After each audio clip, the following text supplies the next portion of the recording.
2021年度第2回実用英語技能検定1級リスニングテスト The listening test for the Grade 1 examination is about to begin. Listen carefully to the directions. You will not be permitted to ask questions during the test. This test has 4 parts. All of the questions in these 4 parts are multiple choice questions. For each question, choose the best answer from among the 4 choices written in your test booklet. On your answer sheet, find the number of the question and mark your answer. You are permitted to take notes for every part of this listening test. Now, here are the directions for Part 1. In this part, you will hear 10 dialogues, number 1 through number 10. Each dialogue will be followed by 1 question. For each question, you will have 10 seconds to choose the best answer and mark your answer on your answer sheet. The dialogue and the question will be given only once. Now we will begin the Grade 1 listening test. Number 1. Is that a new cell phone, Martin? Yeah, I got it yesterday. What about your old one? Donated it. A friend works for an organization that sends used phones to people in Africa who can't afford new ones. That's great. Yeah, and it reduces the garbage created by discarded cell phones. Did you know they contain hazardous chemicals? No, I didn't. Actually, I've been thinking about getting a new phone. Can I pass on my old one when I do? Sure. Question. What does the man imply about cell phones?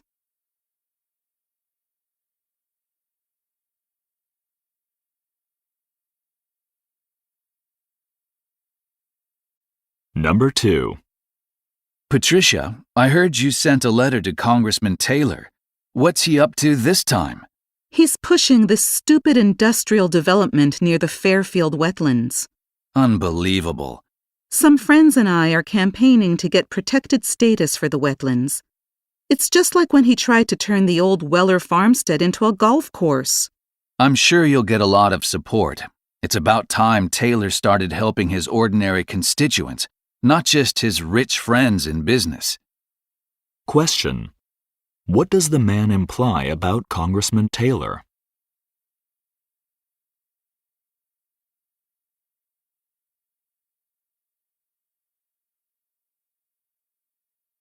Number 3. Richard, you look really beat. What's going on? I was here most of the night finishing that new advertising contract. The sales department said that they need it by 9 this morning. You finished it by yourself? Yes, unfortunately. That's rough. Can I get you a cup of coffee or something? That sounds like just what the doctor ordered. Question. What's the matter with Richard?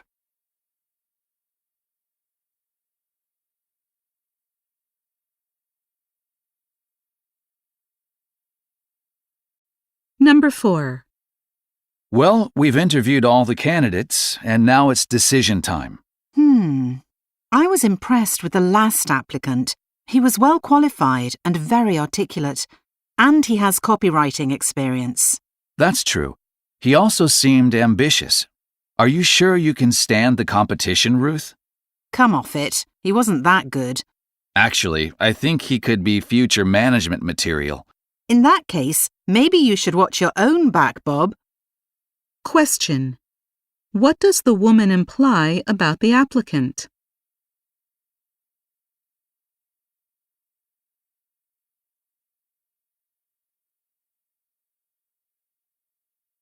Number 5. Judy, I guess you have a lot of free time now that both your kids have gone away to college. Well, definitely more, but I still manage to fill the time doing things around the house. Don't you ever find yourself getting bored? Not at all. There are so many things I want to do. I haven't mentioned this before, but I'm going to exhibit some of my paintings at a small gallery downtown. That's great. Congratulations. You know, I always thought you had some hidden talent. I guess it was just a matter of getting your foot in the door. Having my own exhibition's been something I've always dreamed about, but I never imagined it would actually happen. Good for you. Definitely send me an invitation. Question. What do we learn about the woman?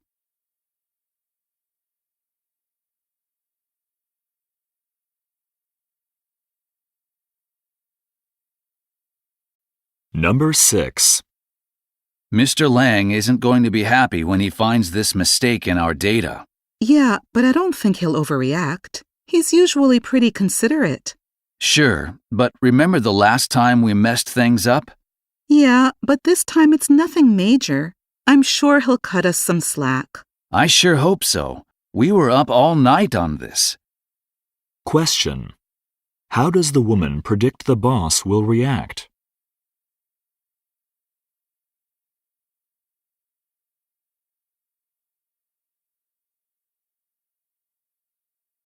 Number 7. Hey, Francis, I'm glad I caught you. Do you happen to have that money I lent you? Sorry, I've been meaning to talk to you about that. Is it okay if I give you half now and the rest after my next payday? Seriously? You promised it wouldn't be a problem to repay me this month. I know, but I've had a couple of unexpected expenses. It'll put me in a bit of a bind. We all have bills to pay, you know. Still, I guess half is better than nothing. Thanks. I really appreciate it. Question. What does the woman imply?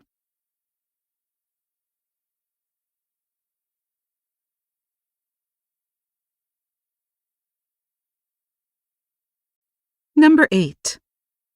Steve, were you making photocopies for the board meeting again this morning? Yeah, the vice president asked me to lend him a hand because his assistant's off sick. Maybe it's none of my business, but aren't you too busy for that sort of thing? You're a section manager, not an assistant. Maybe, but you never know when the shoe will be on the other foot. I doubt the vice president would return the favor. Not him necessarily, but we're all in this together, right? And taking an extra 15 minutes to make copies isn't the end of the world. Suit yourself. Question. What does the woman imply?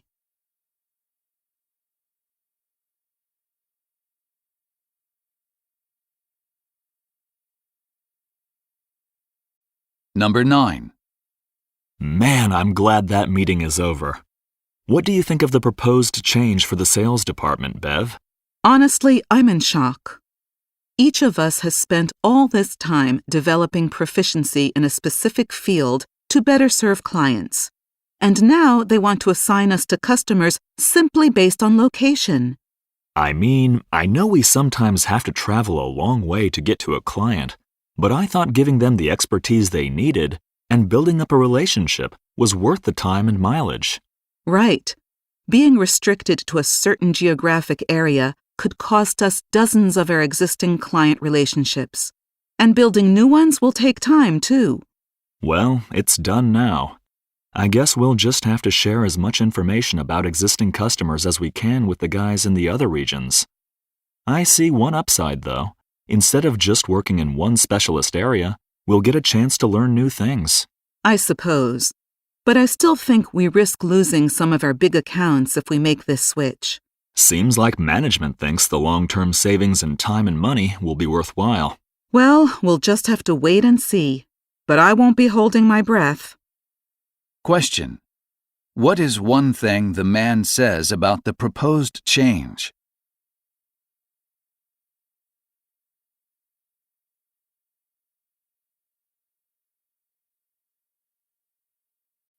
Number 10. Hey, did you guys fill out the year-end review yet? The one we used to evaluate last year's projects? Yeah, we're supposed to turn it in by the end of this week. I hate doing that. It's always about 10 pages long. Me too. The instructions are so complicated. I've already spent 2 hours on it, and I'm not even halfway through. Well, I'm not going to spend so much time on it. It's just going to end up in a pile on our boss's desk like it always does. I agree.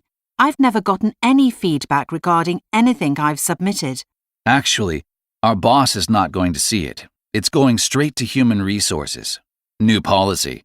You mean there's a chance our suggestions about how to improve some processes might actually get heard? Could be. They're specifically asking for feedback about project management. In that case, it might be worth taking seriously.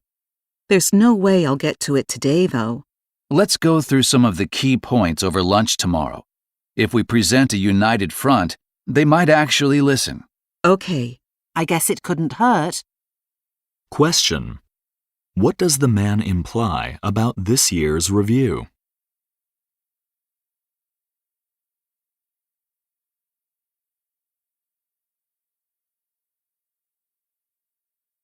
Here are the directions for Part 2. In this part, you will hear 5 passages, A through E. Each passage will be followed by 2 questions, number 11 through number 20.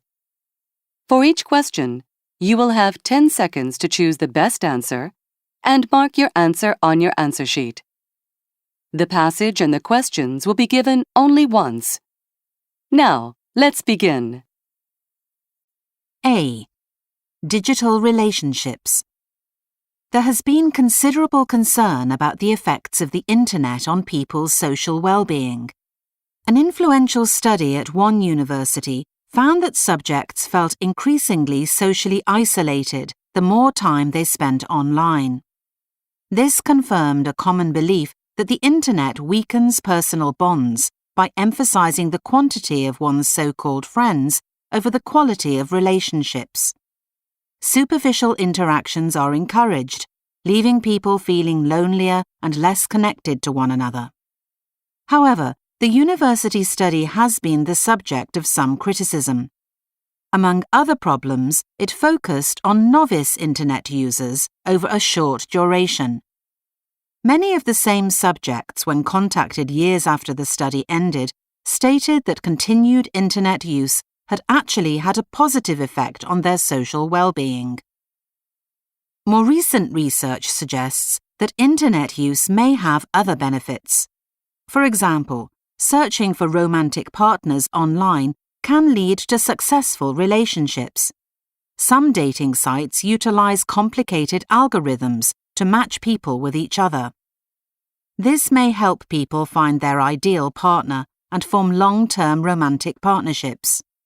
Moreover, in some studies, spouses who had met online reported increased marital satisfaction and may therefore face a lower risk of divorce than those who met offline.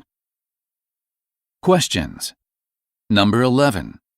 What is one criticism that has been raised about the university study?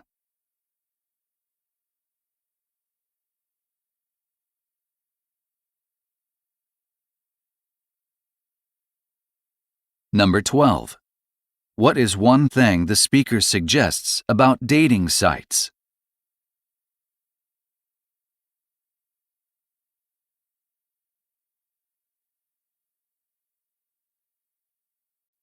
B. Synthetic diamonds. Although laboratory-made diamonds have been used in machinery and cutting tools for decades, they have rarely been used for jewelry. That may be changing, however. Some laboratories have even succeeded in producing Type 2A diamonds, the purest category. This is significant, as only a very small percentage of all naturally mined diamonds are Type 2A.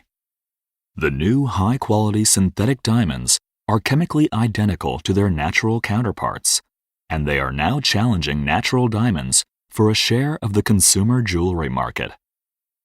Quality, though, is not the only factor attracting consumers to synthetic diamonds. Mining for natural diamonds has a reputation for oppressive working conditions and environmental unsustainability. Synthetic diamond manufacturers claim their production methods avoid labor concerns and result in fewer carbon dioxide emissions than mining. However, closing diamond mines could have detrimental effects on local communities. In some developing nations, diamond mines are one of the few means of employment. Therefore, Some people argue that it is better to improve pay and conditions for miners than to take away their jobs. Efforts have been made by diamond mining companies to address environmental concerns. In response to pressure from environmental groups, some diamond mining companies have adopted carbon capture technology with the aim of becoming carbon neutral. Questions. Number 13. What do we learn about synthetic diamonds?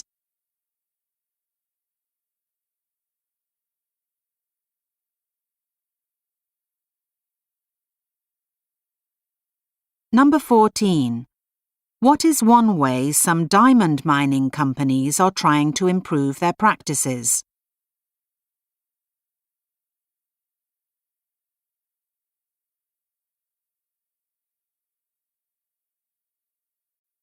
C. Gamification. These days, many businesses are incorporating features common to games through a practice known as gamification. Customer support centers, for instance, may allow customers to award points to customer service agents based on the quality of the service they provide. The agents get rewards, such as additional pay based on the number of points they receive. Their scores are also displayed to other agents, and some managers believe this can create an atmosphere where employees try to compete with one another to satisfy customers. Some managers also believe this element of competition can make the work more enjoyable, which could prove especially useful in jobs where wages are low and employee turnover is high. Critics of gamification argue that it reduces employee morale in the long term. Research has demonstrated that the most powerful motivators for employees are independence, skill development, and the satisfaction that comes from being engaged in meaningful work. External rewards may fail to satisfy these needs. Furthermore, it could be argued that such reward systems focus too much on success.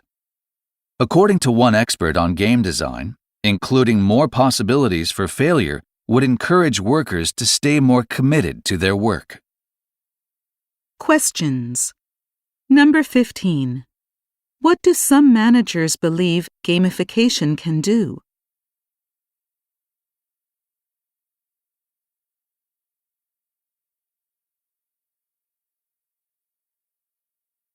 Number 16.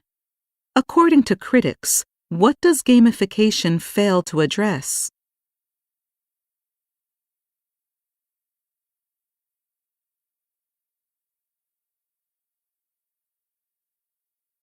D. Land-based vertebrates.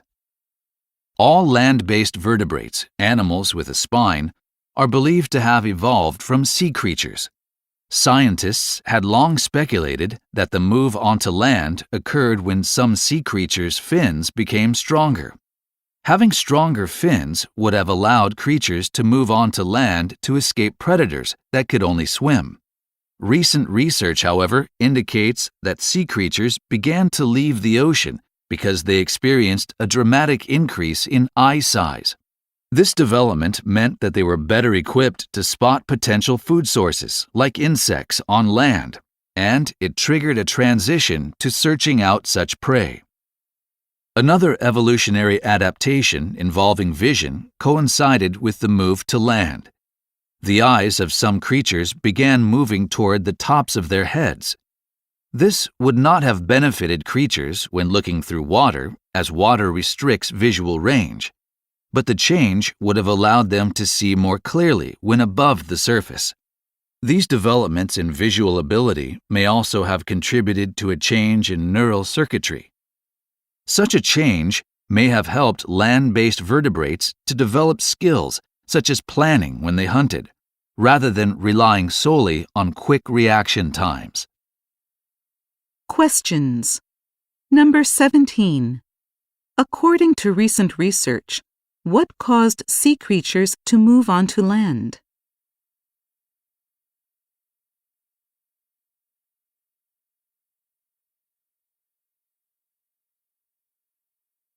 Number 18.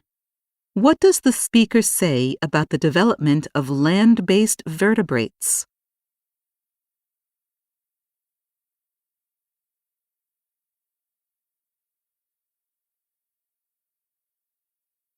E. Masking war injuries. World War I was brutal in many ways. The use of machine guns and other powerful weapons caused terrible destruction.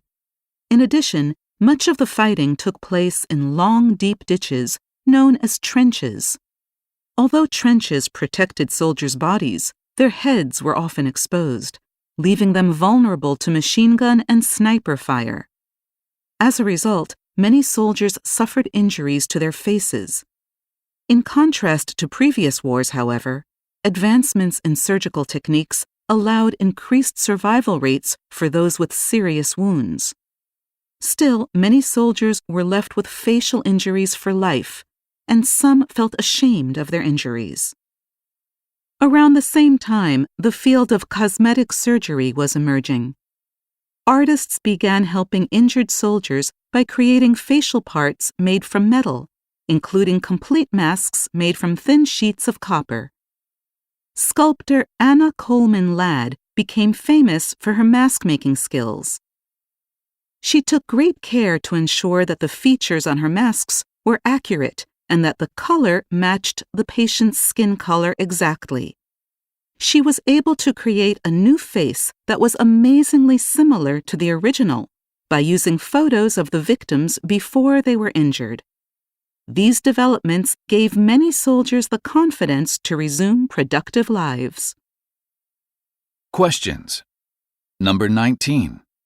What is one way that World War I was different from previous conflicts?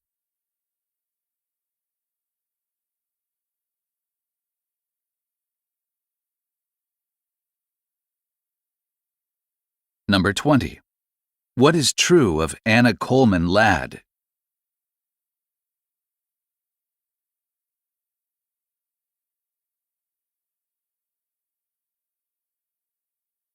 Here are the directions for Part 3. In this part, you will hear 5 passages, F through J. The passages represent real-life situations and may contain sound effects. Each passage will have one question, number 21 through number 25. Before each passage, you will have 10 seconds to read the situation and question written in your test booklet. After you hear the passage, you will have 10 seconds to choose the best answer and mark your answer on your answer sheet. The passage will be given only once. Now, let's begin. F. You have 10 seconds to read the situation and question number 21.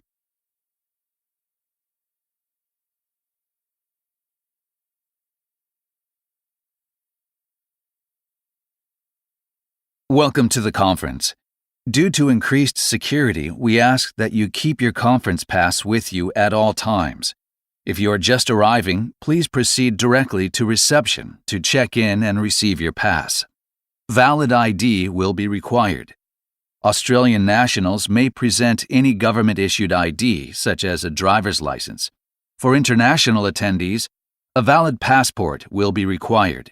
If you do not have your passport with you, an international driver's license is acceptable, but you will first need to fill in some additional forms to confirm your personal details.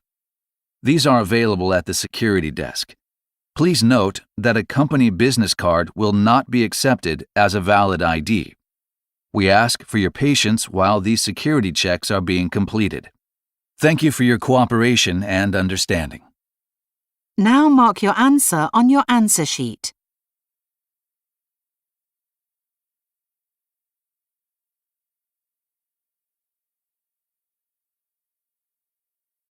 G.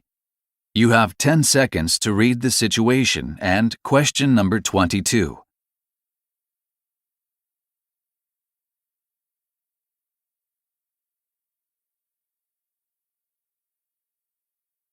We've checked your vehicle. You said a warning light sometimes tells you to check the engine. The problem seems to be aging engine coils. If they're faulty, the engine will sometimes misfire or stall. I'd recommend getting those changed now. They could be a safety hazard, especially if you'll be on the road for long periods. We also checked your oxygen sensor, which could fail to detect toxic emissions if it's worn out, but it's working. We also noticed that your wheel alignment was off. This could have been very dangerous, so we went ahead and adjusted that for you. Your brake cables are in good shape and shouldn't need any repairs for the time being. It's been a while since you replaced the brake pads though, so next time you bring the car in, you might want to consider getting that done. Now, mark your answer on your answer sheet.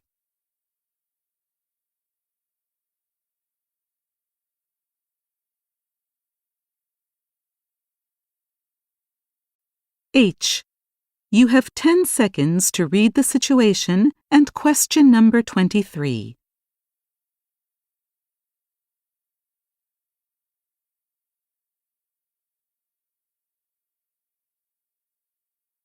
We offer several options. Introduction to German is held on Mondays from 8 p.m. to 9 p.m. and runs from June 1st to July 15th. We also offer Basic German for Travel on Wednesdays and Saturdays from 5 p.m. to 7 p.m. This is a 1-month course and begins from the first of each month. You'd need to attend both sessions each week. Of course, the fastest way to learn a language is through immersion, and our 3-week intensive German course beginning this month will get you speaking the language in no time, with a class every weekday from 7 p.m. to 9 p.m. Finally, there's our private German online course. This beginner's course costs more than group classes, but lessons can be arranged to fit your schedule. And no matter which course you choose, you are welcome to attend our open conversation sessions on Saturday afternoons from noon to 4 p.m. Now mark your answer on your answer sheet.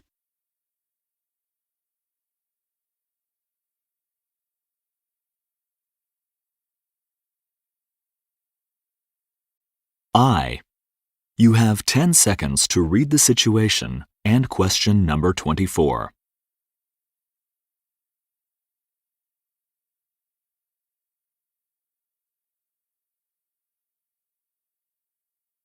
Hi, great news.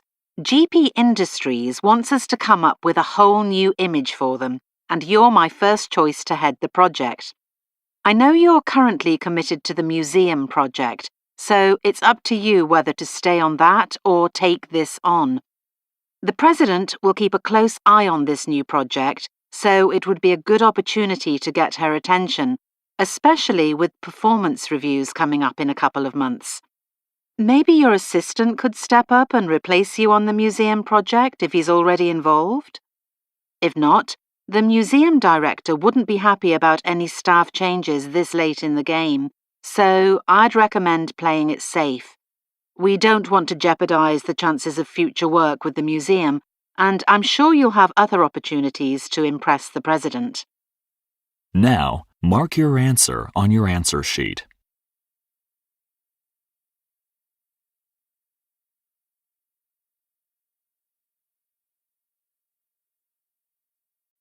J. You have 10 seconds to read the situation and question number 25.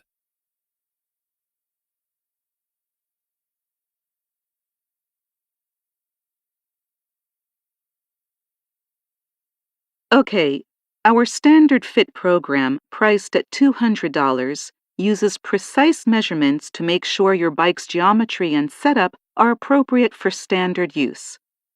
The dynamic fit program, which is $250, measures your power output on a test bike with high precision. We work from those results to make adjustments that will give you maximum power. The biomechanical tuning service for $350 includes the key features of those two programs and adds data capture and video analysis to fine-tune your ride. This really helps with the positioning of the seat and your shoes so your feet lock into your pedals at the optimal angle. Finally, the Perfect Fit Tutor also offers a premium tuning service performed by our trained physiotherapist. She'll analyze your movements to spot physical problems affecting your riding technique and give you exercises to address them. That option's normally $550, but is discounted by $50 right now. Now, mark your answer on your answer sheet.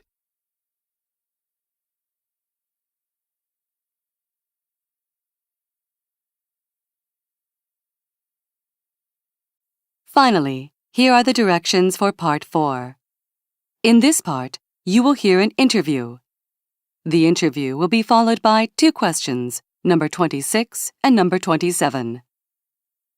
For each question, you will have 10 seconds to choose the best answer and mark your answer on your answer sheet. The interview and the questions will be given only once. This is an interview with Christine Baker, a graduate student and teaching assistant at a university. Welcome to Voices on Campus. Christine, thanks for joining us today. Thanks for having me. So, could you tell us a little about what you do as a teaching assistant? Well, I help teach small seminar classes, focusing on specific areas the students are working on. What do you enjoy most about it? Well, the students come from diverse ethnic, cultural, and religious backgrounds, so there are a lot of interesting and sometimes heated debates in the seminars. Plus, I feel like a sort of minor celebrity. I teach about 80 students over the course of each semester, and now everywhere I go on campus, somebody recognizes me. I've met all kinds of people I wouldn't have gotten to know otherwise. That's great. And what would you say are the biggest challenges you face in your job? Well, to be honest, it's taken a while to get used to evaluating the students' writing assignments. Fortunately, the professors have helped me get a good handle on grading procedures. Sometimes, though, students question their grades. Usually I can defend the scores I give, but at first, I found myself changing grades more often than I would have liked. So a skill I had to work on was applying each professor's grading criteria consistently and not being influenced by other factors. Things like whether I agreed with the argument the student was making in the paper. I have to put my feelings about the content aside and focus on whether the paper meets the criteria for the assignment. That's made things a lot easier. Interesting. So, what advice would you give to new teaching assistants? Well, when I started teaching, I was intimidated by the things people told me.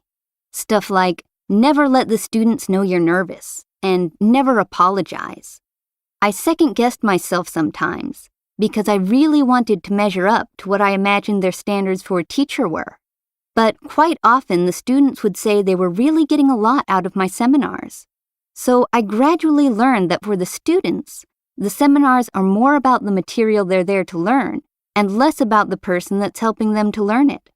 I would say that the key is to be thoroughly familiar with the material beforehand. Not just having a firm grasp on it yourself, but making sure you can convey what's in your head to a group of students, some of whom will be very quick on the uptake. Anyway, when I began focusing on the students' needs rather than my own worries, things started going a lot better. That sounds like good advice. Thanks for sharing your experiences with us today, Christine. It was my pleasure. Questions. Number 26. What does Christine say about grading students' writing assignments?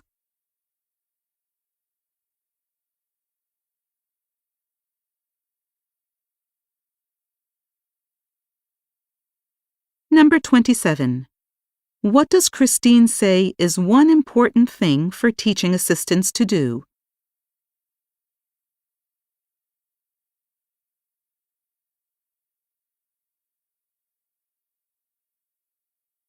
Your time is up.